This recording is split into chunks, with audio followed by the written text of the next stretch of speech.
Сегодняшний такой маленький побег, завтра уже будет такой высоты примерно. Но даже этот еще маленький, мы собираем спаржу 23 сантиметра, чуть больше. Сезон сбора спаржи в самом разгаре. Начинается он в апреле и продолжается до июня. В сутки удается собрать порядка 5000 тонн. Побеги аккуратно срезают у основания, а после отправляют в цех переработки. Спаржу нарезают, сортируют, калибруют и упаковывают. Сейчас мы можем наблюдать работу девочек вот на этой линии. Девочки берут пучок спаржи и укладывают уже на пучковальную линию. Пучки у нас сейчас по 450 грамм, это то есть задано все в параметрах. Затем пучки уже идут на пучковальный станок. Здесь он подвязывается резиночкой наверху и внизу пучка. Вот здесь мы видим уже практически финишный этап упаковки спаржи. Девочки упаковывают ее вот специальные целлофановые, так сказать, памперсы с нашим лейблом.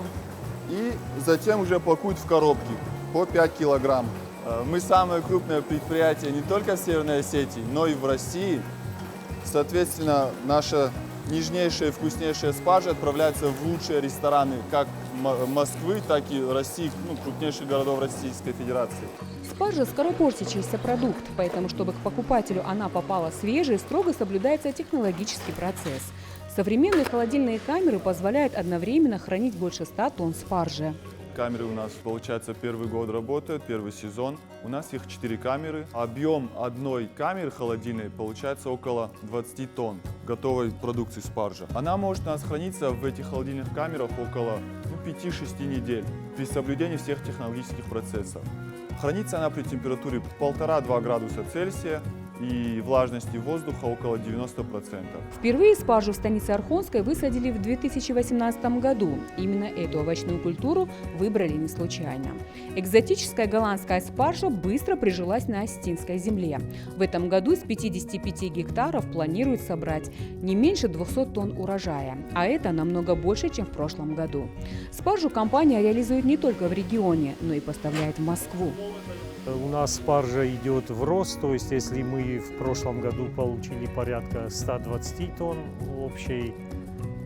с общей площади, то в этом году примерно рассчитываем на 200 тонн. В своем же питомнике вырастили фиолетовую спаржу, попробовали посадить, вырастить, и у нас получилось очень даже прекрасно. Но пока мы пробно посадили на 2 гектарах, рассада у нас на питомник на 2 гектара, посадили в прошлом году, в этом году она дала первый небольшой урожай, но в следующем году уже будет прилично.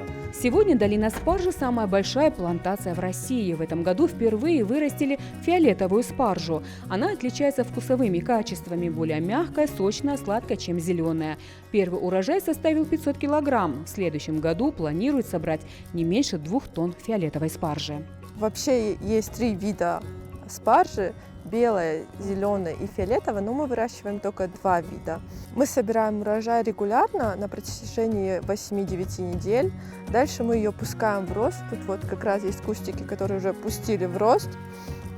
Дальше она бывает похожа на елочку, высотой с меня или даже до 2 метров. Все это время мы защищаем ее от вредителей, от болезней, подкармливаем для того, чтобы в следующем году получить такой же хороший урожай и даже еще больше. За 5 лет компания прошла путь от небольшого до самого крупного хозяйства России. Осетинская спаржа уже полюбилась далеко за пределами республики, а в планах выйти и на мировой рынок.